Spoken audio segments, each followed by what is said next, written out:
भाषेचं ज्ञान म्हणजे जगाचे ज्ञान. अगदी खरंय. आणि याच विचाराला केंद्रस्थानी ठेवून आज आपण एक सखोल प्रवास करणार आहोत. नक्कीच. आपण रोज न थकता अगदी सहजपणे मराठी भाषा बोलतो. पण कधी असा विचार आपण करतो का की ही भाषा ज्या छोट्या छोट्या विटांनी म्हणजे ज्या ब्लॉक्सनी बनली आहे त्यामागील विज्ञान नक्की काय आहे? साधारणपणे आपण हा विचार करत नाही. आपण फक्त भाषा वापरतो. बरोबर. आणि म्हणूनच आजचं आपलं मिशन अतिशय स्पष्ट आहे.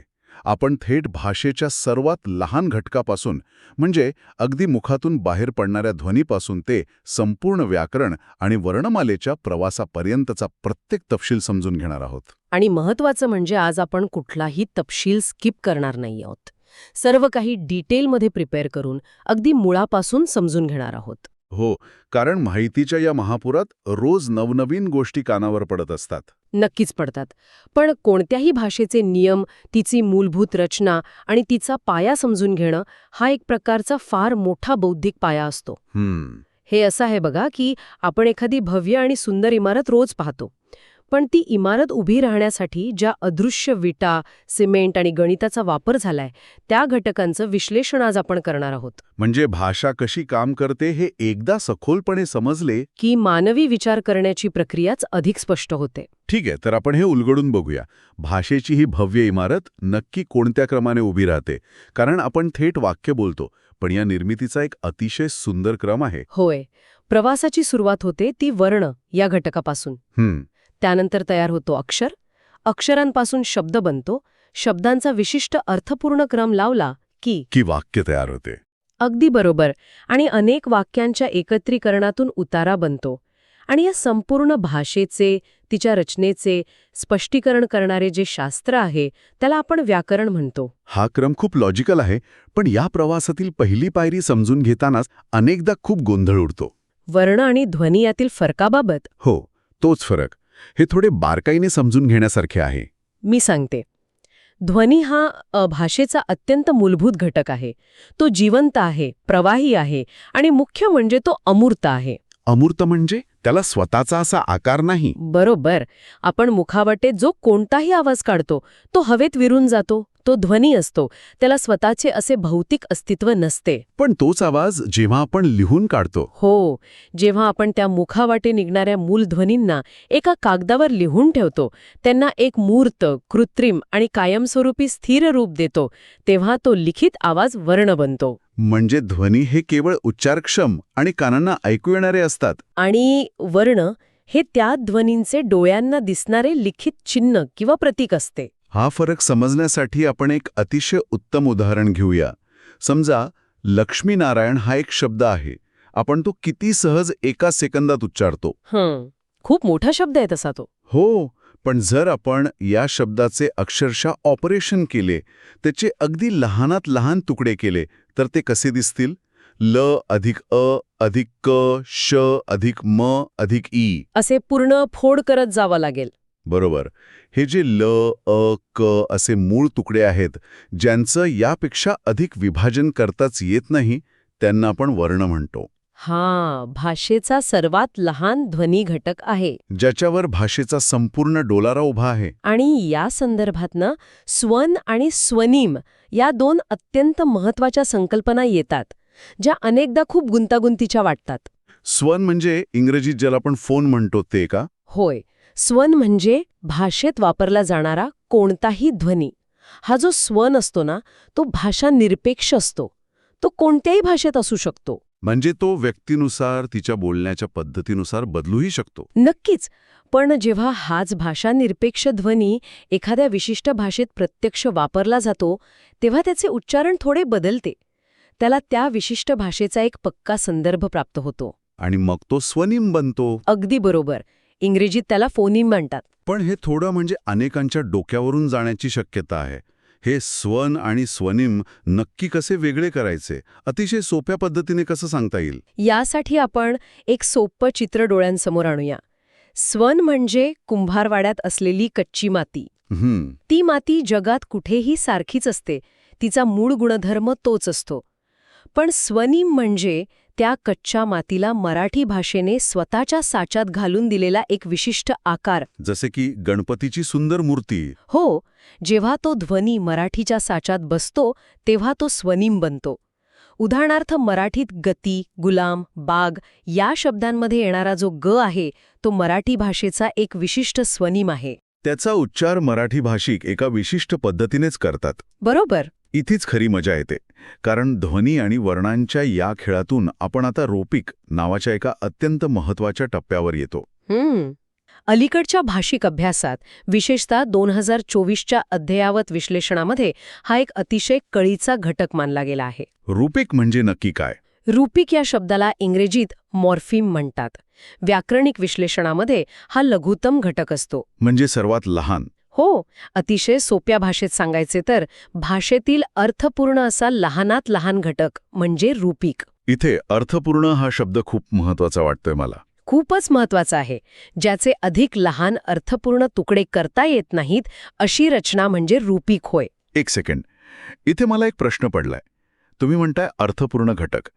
समजा मी हाताने हा शब्द घेतला. यात हात हा एक मूळ शब्द आहे ज्याला अर्थ आहे, पण त्याला जो ने लागलाय तो कसा काय रूपिक असू शकतो? म्हणजे हात आणि ने हे दोन्ही समान पातळीवरचे घटक कसे? नेला स्वतःचा असा काय अर्थ आहे?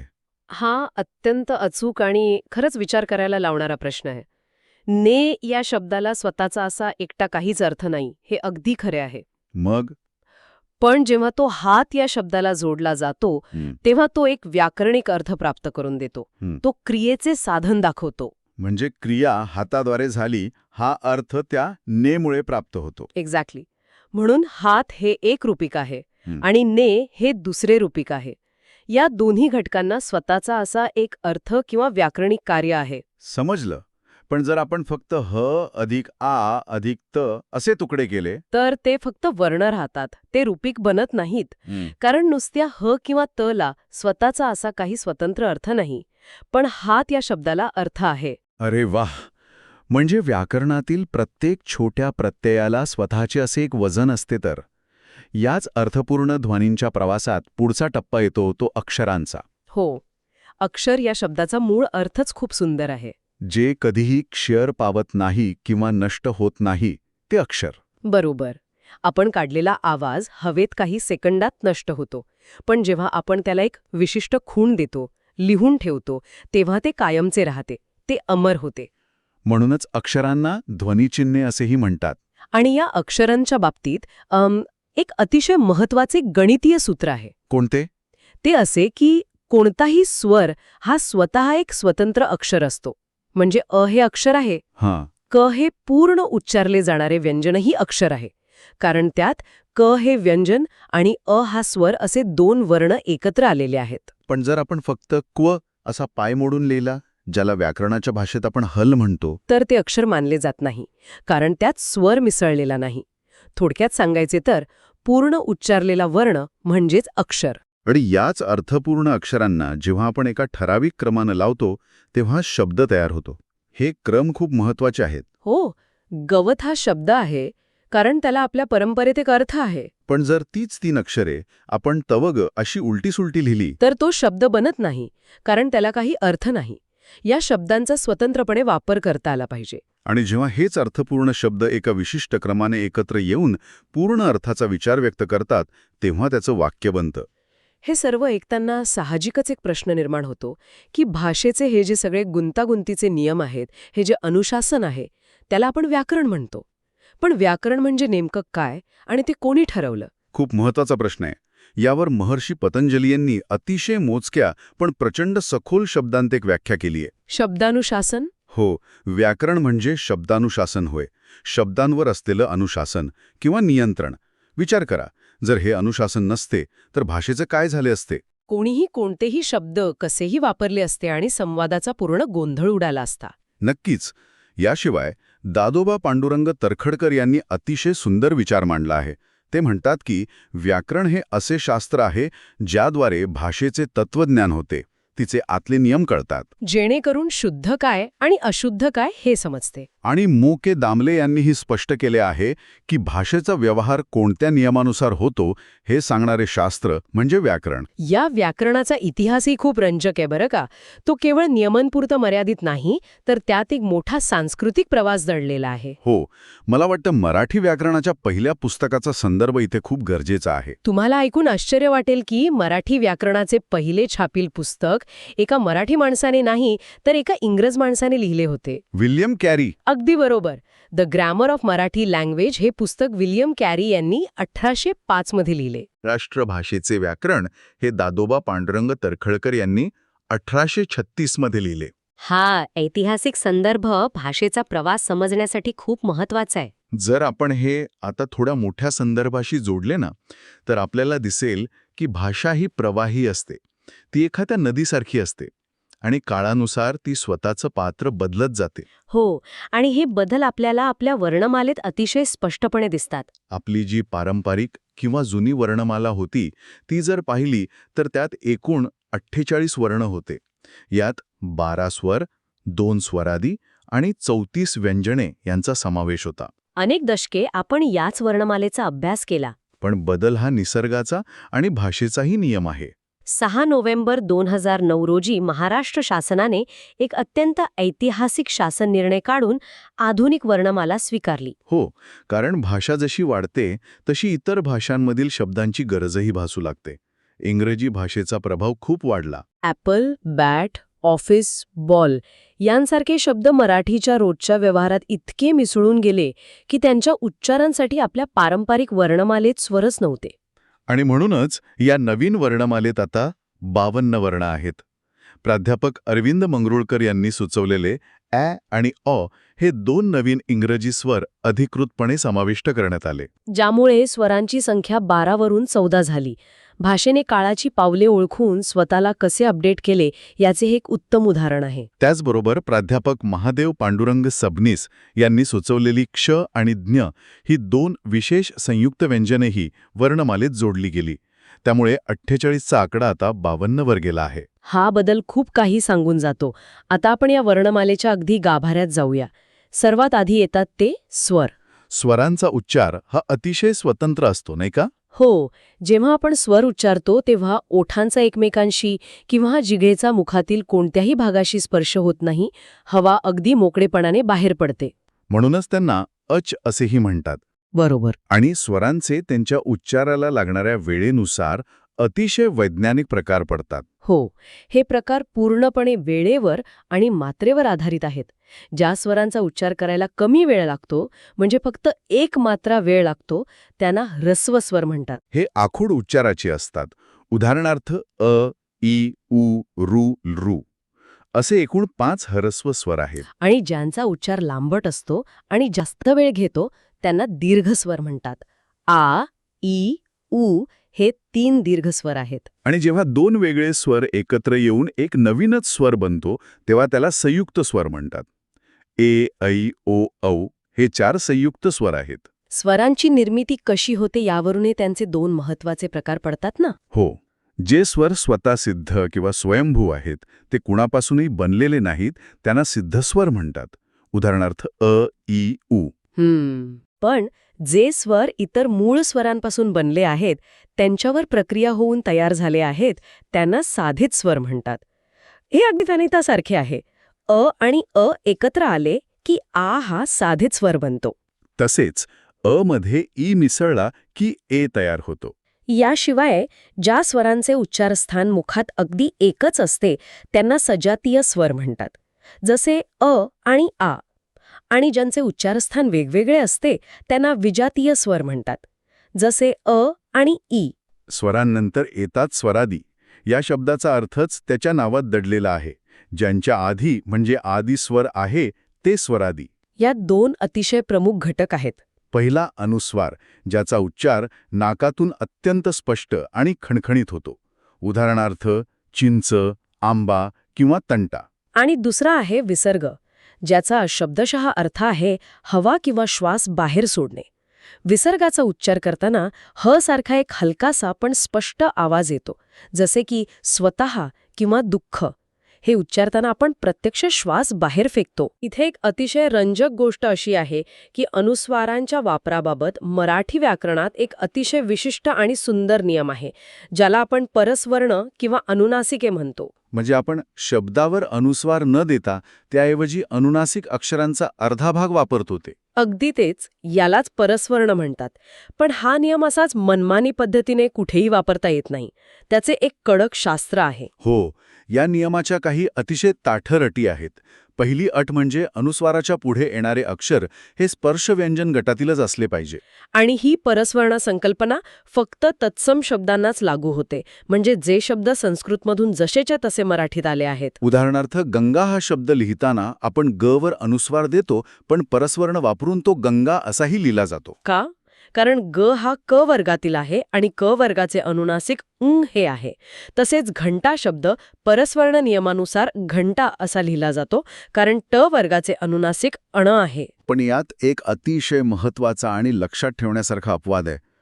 जर अनुस्वारानंतर य, र, ल, व, श, श, स, ह, ळ, श, ज्ञ यापैकी कोणताही वर्ण आला तर तिथे परसवर्ण किंवा अनुनासिक अजिबात वापरता येत नाही.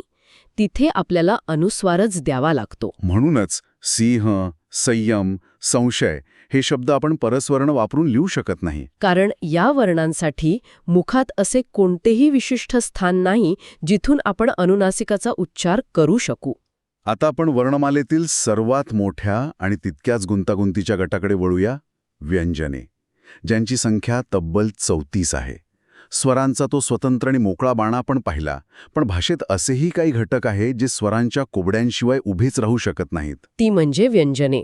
व्यंजनांचा उच्चार करताना जिभेचा मुखातील इतर अवयवांना, जसे की टाळू, दात, ओठ यांना कुठे ना कुठे स्पर्श होतो आणि हवेचा मार्ग अडवलेला असतो. एक प्रयोग करून बघायचा.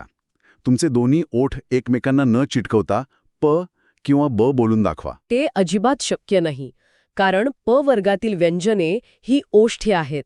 त्यासाठी ओठांचा स्पर्श अनिवार्य आहे. अगदी बरोबर. हवेचा हा मार्ग अडवला गेल्यामुळेच त्यांना पूर्ण होण्यासाठी शेवटी स्वरांची मदत घ्यावीच लागते. म्हणूनच त्यांना परवर्ण किंवा स्वरांत असेही म्हणतात. आणि जेव्हा व्यंजन स्वराविना म्हणजे अपूर्ण उच्चाराचे लिहिले जाते, तेव्हा त्याचा पाय मोडून लिहितात, ज्याला आपण मगाशी पाहिल्याप्रमाणे हल म्हणतात. या व्यंजनांचं वर्गीकरण त्यांच्या उच्चाराच्या तीव्रतेवरून मुख्यत्वे 2 भागांत केले जाते, कठोर आणि मृदू. कठोर व्यंजनांना अघोष किंवा श्वासवर्ण असेही म्हणतात. यांचा उच्चार करण्यास थोडा कठीण असतो, कठोर असतो आणि त्यात श्वासाचा जास्त वापर होतो. आपल्या स्वरयंत्रातून हवा घासून बाहेर येते, जसे की क, ख, च, छ, ट, ठ. याउलट मृदू व्यंजने, ज्यांना घोष किंवा नादवर्ण म्हणतात, त्यांचा उच्चार कोमल असतो आणि त्यातून एक प्रकारचा नाद किंवा गुंजन निर्माण होते. स्वरयंत्रात एक कंपन जाणवते, जसे की ग, घ, ज, झ, ड, ढ. तर या सर्वांचा नेमका अर्थ काय? आजच्या या सखोल चर्चेतून आपण हे पाहिलं की आपण रोजच्या जीवनात अत्यंत सहजपणे जे साधे साधे शब्द बोलतो ते प्रत्यक्षात वर्ण, स्वनिम, रूपिक, स्वर आणि व्यंजने यांच्या अतिशय गुंतागुंतीच्या पण अचूक आणि सुंदर गणितातून तयार झालेले असतात. जुन्या 48 वर्णांवरून नवीन 52 वर्णांपर्यंतचा जो आपला भाषेचा प्रवास आहे, तो हे सिद्ध करतो की आपली भाषा ही प्रवाही आहे. ती एखाद्या सजीव प्राण्यासारखी जिवंत आहे आणि ती काळानुसार स्वतःला समर्थपणे बदलत आहे. यावरून एक अतिशय महत्त्वाचा आणि विचार करायला लावणारा प्रश्न उभा राहतो. आपण हे अत्यंत सविस्तर पाहिले की व्याकरण हे भाषेला कशाप्रकारे नियमबद्ध करते, तिला एक भक्कम चौकट देते, तिला शिस्त लावते. पण आजच्या या वेगाने धावणाऱ्या सोशल मीडियाच्या आणि शॉर्टकटच्या युगात, जिथे दररोज नवीन स्लँग शब्द, नवनवीन ध्वनी आणि संवादाच्या नव्या पद्धती तयार होत आहेत, तिथे भविष्यात व्याकरणाचे हे प्रस्थापित नियम भाषेला खरोखरच नियंत्रित करत राहतील का? की ही वेगाने बदलणारी नवीन डिजिटल भाषाच व्याकरणाचे हे पारंपरिक नियम पुन्हा एकदा मुळापासून बदलायला भाग पाडेल. परंपरेने चालत आलेल्या जुन्या 48 वर्णांचे कालोघात 52 झाले. उद्याच्या या कृत्रिम बुद्धिमत्तेच्या आणि इंटरनेटच्या जगात काय होईल? व्याकरणाचे नियम टिकतील की भाषा त्यांना ओलांडून पुढे जाईल? खरोखर भाषेचा हा प्रवास कुठे जाऊन थांबेल की तो कधीच थांबणार नाही, हा अत्यंत कुतूहल निर्माण करणारा प्रश्न आहे. पुढच्या वेळी जेव्हा एखादा साधा शब्द उच्चारला जाईल तेव्हा त्यामागील ध्वनी, वर्ण आणि व्याकरणाचा हा अद्भुत खेळ नक्कीच आपल्या सर्वांच्या डोळ्यांसमोर उभा राहील. हा विचार असाच सुरू राहू दे.